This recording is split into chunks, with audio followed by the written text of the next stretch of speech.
Video snacks. If you are now ready to send your job to the laser cutter, go to Output, Cut Design. Before you press Send to Cutter, there's a few things to check on the tabs. On the Material Manager tab, make sure you have the correct material selected.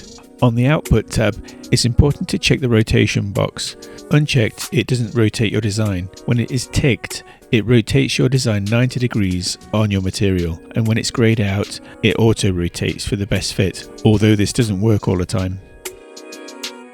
On the Selection tab, Cut needs to be on Design. For the nesting option, if you want to use your cut data to align to your origin, and that includes your kiss cuts and engraves, then choose Cuts Extends. If you want to include your no cut data to align to the origin, then choose Data Extends. Once these options have been set, you can press Send to Cutter. The laser should now start to cut your design.